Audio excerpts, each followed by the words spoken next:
एके दिवशी खूप वर्षांपूर्वी जेव्हा देव माणसाच्या प्रकरणात लक्ष घालत असत, 3 देवींमध्ये एक वाद झाला की सगळ्यात सुंदर कोण आहे.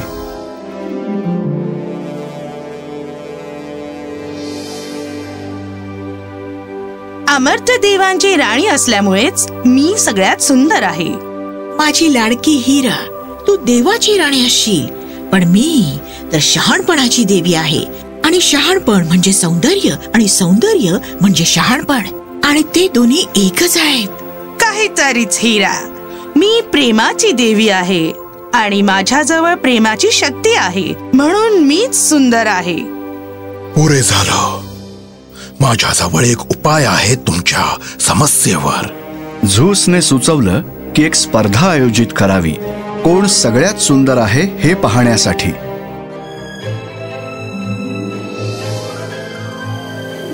पॅरिस ट्रॉयच्या राजपुत्राला स्पर्धेचा परीक्षक म्हणून निवडलं गेलं आणि त्यानं विजेतीला झूसचं सफरचंद पारितोषिक म्हणून द्यावं असं ठरलं. तू ह्यावेळी इथून निघून जा मित्रा. थांब,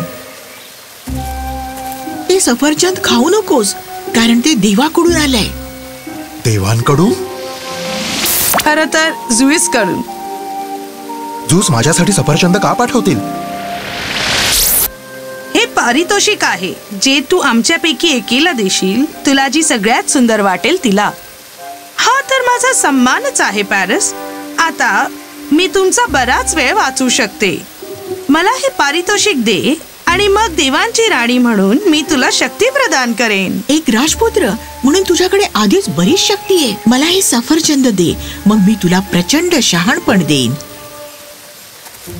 प्रिय पॅरिस, तू तुझ्या वयाच्या मनाने खूप शहाणा आहेस. मला सफरचंद देऊन तू हे सिद्ध कर, मग मी तुला जगातल्या सगळ्यात सुंदर मुलीचं प्रेम देऊ करेन. हो, तुला माहित आहे मी कोणाबद्दल बोलतेय ते? स्पार्टाची हेलेन. पण तिचं लग्न तर आधीच झालंय राजा मेनेलॉसशी.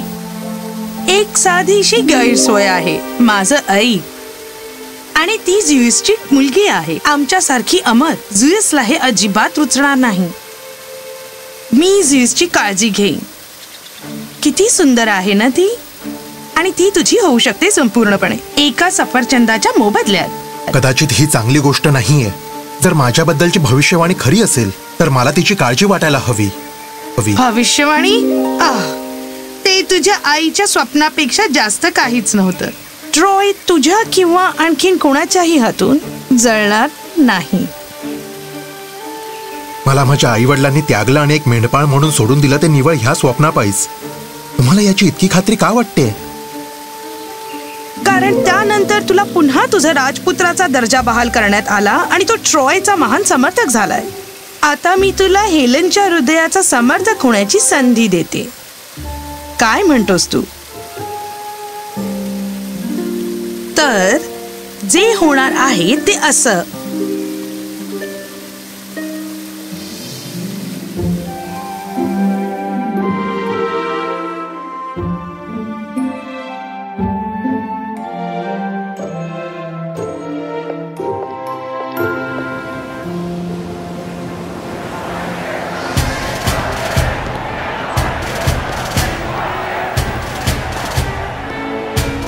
महाराज, इतका औपचारिक वागण्याची गरजच नाहीये पॅरिस.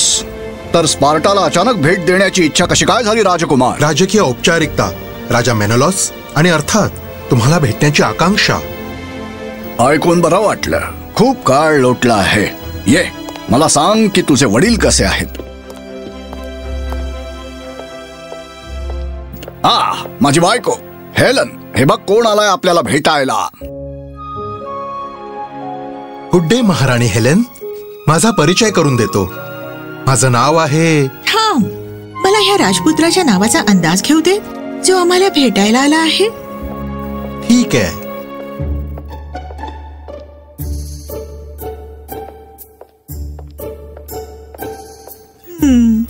अडचण होते का महाराणी?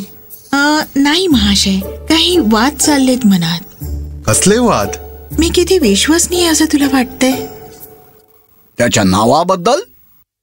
सगळ्या गोष्टींचा विचार करून महाराज, मी ट्रॉयच्या राजपुत्राबद्दल खूपशा आख्यायिका ऐकल्यात, जो त्याच्या देखणेपणासाठी आणि वेशभूषेच्या शैलीसाठी प्रसिद्ध आहे. तू पॅरिस आहेस का, ट्रॉयचा राजपुत्र आणि समर्थक? तू अगदी बरोबर आहेस हेलन. हाच आहे ट्रॉयचा पॅरिस. हा माझ्यासाठी सन्मान आहे, खरंच सांगतो. म्हणजे मी जे काही ऐकले त्यात काहीतरी तथ्य होतं म्हणायचं. छान. तर आपण राजपुत्र पॅरिसच्या आगमनाप्रित्यर्थ मेजवानीचा बेत करूया. आमच्या सोबत जेवणं हा ट्रॉयसाठी सन्मानच असेल.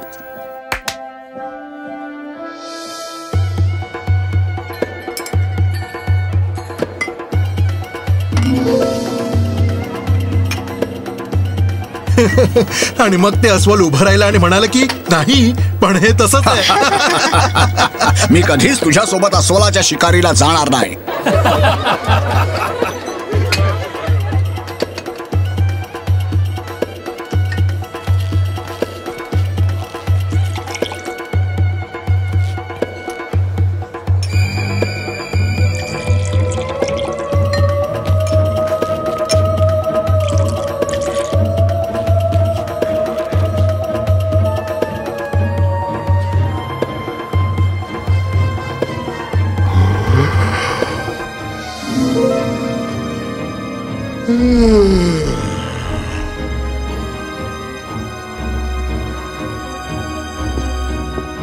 तू खूप असाधारण गोष्टी सांगणारा आहेस राजकुमार पॅरिस.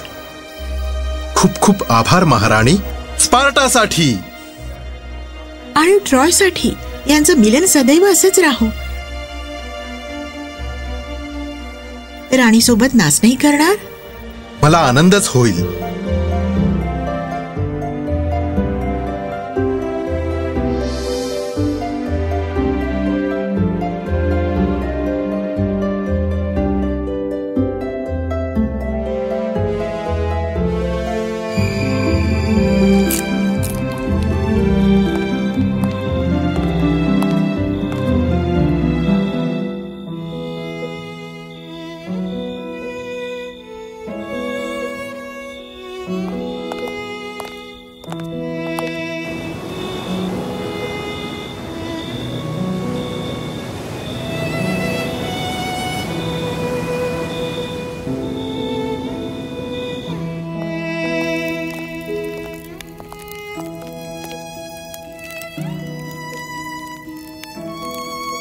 आणि हा कोण आहे?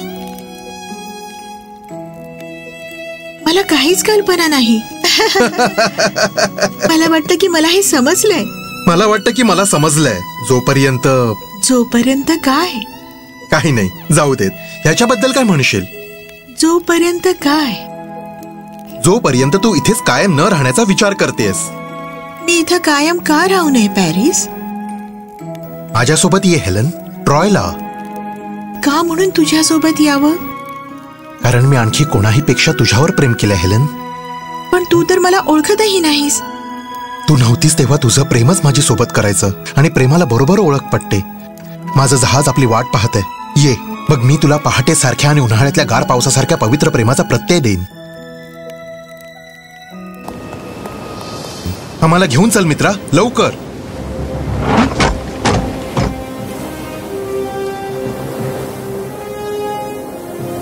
काय झालं? स्पार्टामध्ये मी तुझ्याशी तितकीशी प्रामाणिक नव्हते. तुला माहित नाही, पण मी दूर राहून मी तुझ्यावरच प्रेम केलंय. मी तुला ओळखत नव्हते, पण तू मला नेहमी जाणवायचास माझ्याच अवतीभवती. आपण एकमेकांसाठीच बनलो आहोत राणी. मेलेनॉस मला शोधल्याशिवाय राहणार नाही. आणि जेव्हा त्याला कळेल मी कुठे आहे, मग त्याला देवांशी सामना करावा लागेल, कारण त्यांनीच आपल्या दोघांना एकत्र आणलंय. मी त्याला ओळखते तितका तू ओळखत नाहीस. काय काय झालं?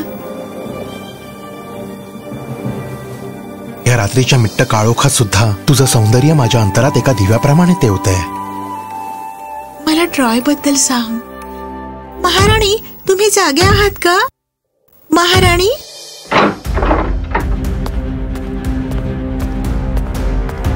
शिपाई,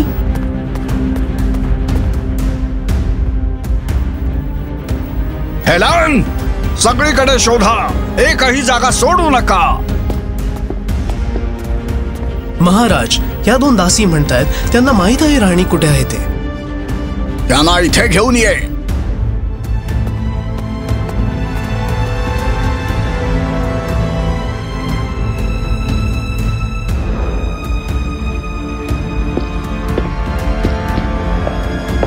कामाला लागा.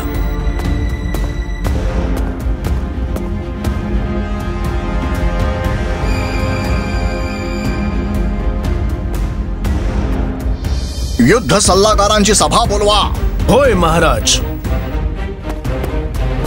पॅरिस, पॅरिस, मी तुला शोधलं. तुला माहित होतं? मला माहित होतं. तर तू मला का शोधत होतीस आलिया? मी मूर्ख नाहीये. मी आहे. आपण बोललंच पाहिजे. आपण देवांच्या निर्णयावर वाद कसे घालू शकतो? ॲफ्रोडाइटने, प्रेमाच्या देवतेने आम्हाला एकत्र आणले. हेलन त्याची बायको आहे आणि स्पार्टाची महाराणी. आपण जर हिला सुखरूप तिच्या घरी नाही पोहोचवलं तर आपल्याला राजा मेनेलॉस आणि त्याचा भाऊ राजा ॲगमेमनॉन यांपासून धोका आहे. पण बाबा, ही तडजोड नाहीये पॅरिस. युद्धाचा कोणताही संकेत ट्रॉयला आता परवडण्यासारखाच नाहीये. मी थोडं बोलू का? मी इथं बसून मर्त्य माणसाने अमर जेयसच्या मुलीच्या नशिबावर चर्चा केलेली ऐकतीये. तुझे वडील माझ्या पतीबद्दल आणि भावाबद्दल जे म्हणाले ते खरं आहे.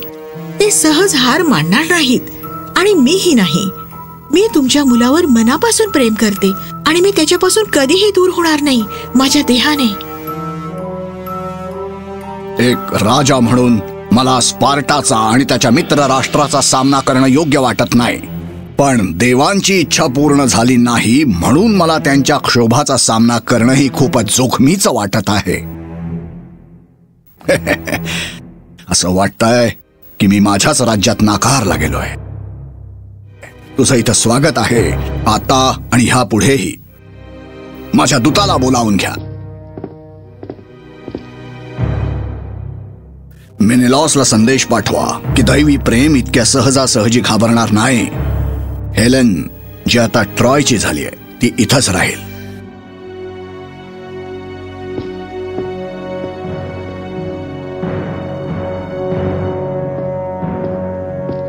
याच्यावरच्या तुझ्या निर्णयावर मी विश्वास ठेवतो ॲफ्रोडाइट.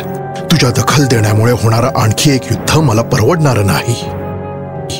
सोड ना झियस. तुझ्या मुलीला तिचं खरं प्रेम मिळालंय. हा दिवस साजरा करण्यासारखा आहे. उगाच युद्धाबद्दल कशाला बोलतोस? चुकीच्या मार्गाने मिळवलेलं प्रेम चुकीचं फळ दिल्याशिवाय राहणार नाही. जर ते फळ देणारच आहे तर ते तोडूया आणि आनंदाने खाऊया.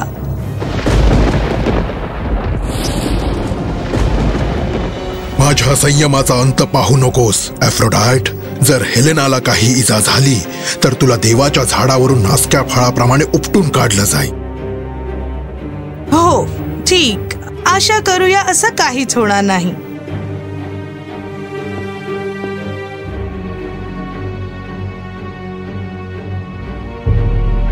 तू ट्रॉयला परतू शकतोस. तुमच्याकडे राजाला देण्यासाठी काही संदेश आहे का महाराज? हो आहे. माझ्याकडे तुझ्या राजासाठी एक संदेश आहे जो मी स्वतःच त्याला देईन. चला जा, माझ्या भावाला बोलवा.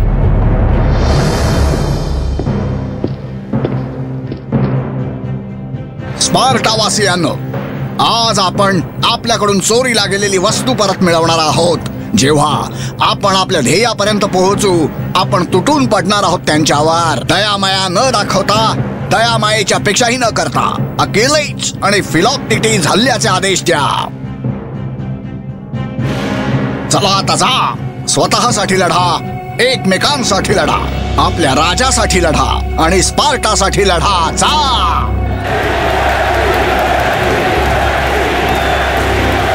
ट्रॉय साठी.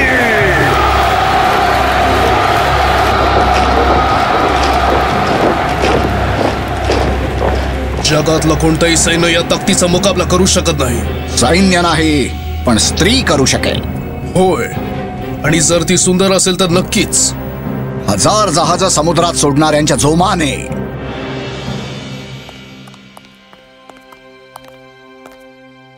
तू कोणी का असेना, त्याचं शरीर तुझ्यासारखंच आहे. तुला असं वाटतंय? खरं तर नाही. जाऊ देत. मला वाटलंच.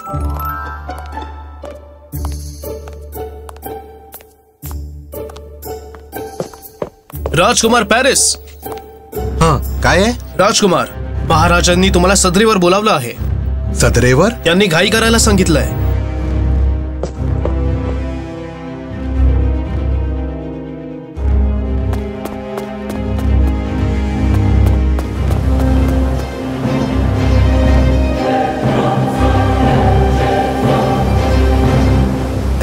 युद्धनौका?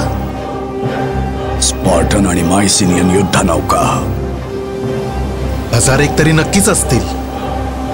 ते म्हणतायत की आपण हेलनला सोडून द्यावं, नाहीतर त्यांचं सैन्य आपल्यावरती तुटून पडेल. ते आपल्याशी युद्ध करणार एका स्त्रीसाठी. मी म्हणाले होते ते थांबणार नाही. तुला इथे आलं नाही पाहिजे. मला नाही तसं वाटत माझ्या प्रिया. मला नेमकं इथंच असलं पाहिजे. लवकर आटपा. मेनेलॉस आणि त्याचं सैन्य 1 तासात इथं पोहोचेल. मला हे नको होतं तुझ्यासाठी, आपल्यासाठी, ट्रॉयसाठी. मला सुद्धा माझ्या प्रिया, पण हीच तर प्रेमाची किंमत आहे. मी हीच किंमत 10 पटीने भरेन तुझ्या मिठीतल्या एका क्षणासाठी. पॅरिस, मी स्वर्गातले चांदणेही बदलू शकेन जर तू असंच माझ्या बरोबर राहिलास तर. मला एक वचन दे. काहीही. की तू कोणासोबत नाही, असं काही बोलू नकोस. तू मला एकदा विचारलं होतंस की मी तुला किती विश्वसनीय हवी आहे. आता मी तुला सांगतो की मी ह्या युद्धातून जिवंत वाचणार नाही, ट्रॉय ही नाही. माझ्या आईने हे भविष्य फार पूर्वीच पाहिलं होतं, पण तू एक प्रदीर्घ आणि सुफल आयुष्य जगशील, युद्ध आणि मृत्यूपासून खूप दूर. मला वचन दे, तू असं कोणीतरी शोधशील जो तुला खुश ठेवेल. शक्य नाही. शक्य आहे. तू असं करशील.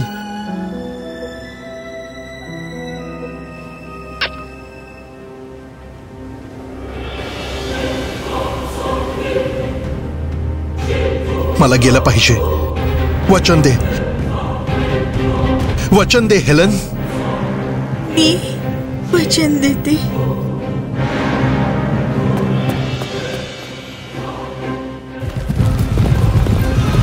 त्या दिवशी जे युद्ध सुरू झालं ते आणखी वाढतच गेलं. इतकं की 1 दशकभर ते युद्ध चालूच राहिलं. भयंकर असं ट्रोजन युद्ध. सरते शेवटी ट्रॉयची मोठी आणि मजबूत भिंतच त्यांना स्पार्टन्सहून वरचढ होण्याची संधी देईल. स्पार्टन्सनी त्यांचे बरेच शूर सैनिक गमावले आणि मेनेलॉसच्या सैन्यानं परतून जाण्याचा चलाख पण योजनाबद्ध बनाव केला. पुढे काय वाढून ठेवलंय ह्याबद्दल ट्रॉय अनभिज्ञ होतं. स्पार्टन्सच्या सैन्यानं 3 दिवसात लाकडाचा एक घोडा तयार केला. त्याला ट्रॉयच्या युद्धाच्या देवीला युद्ध संपुष्टात येण्यासाठी अथेनाच्या देवळात समर्पित केलं आणि परतण्याचा बनाव केला. ट्रोजन्स जे त्यांच्या विजयामुळे हुरळून गेले होते, त्यांनी तो लाकडी घोडा त्यांच्या विजयाची खूण म्हणून आत नेला आणि त्याला देवीची भेट म्हणून अथेनाच्या देवळाबाहेर ठेवलं. पण जेव्हा रात्र झाली, ॲकलेईस आणि त्याची माणसं त्या लाकडी घोड्यातून बाहेर आली आणि त्याने ट्रॉयचे मुख्य दरवाजे उघडले.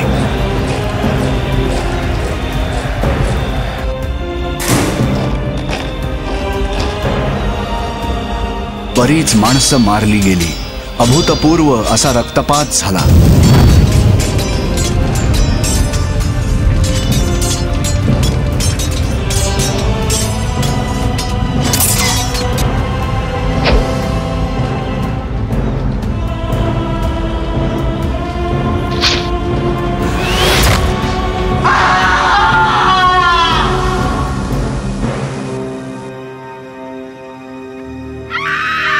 स्वतःच्या अमर प्रेमासाठी, हेलेनसाठी पॅरिसने आपल्या जीवनाचं बलिदान दिलं. एका अमर्त्य स्त्रीसाठी कैक मर्त्य लोक मारले गेले. हेलेनला पकडून पुन्हा मेनेलॉसला नेण्यात आलं. एका संहार केलेल्या आणि उद्ध्वस्त झालेल्या ट्रॉयला मागं सोडून, जिथं पुढं शतकानुशतकं जीवन उमळण्याची चिन्हच दिसत नव्हती. झूसच्या अमर्त्य मुलीच्या आणि एका मर्त्य माणसाच्या प्रेमामुळे हा नरसंहार झाला. पॅरिसच्या प्रेमातील वेडेपणामुळे हा एवढा विनाश झाला. पण खऱ्या प्रेमाची गोष्ट ही अशीच असते. काही प्रेमकथा ह्या इतक्या वेदनादायी असतात की जी उद्ध्वस्त शहरं, राज्य आणि मन पिळवटून टाकणाऱ्या गोष्टी त्यांच्या मागे सोडतात.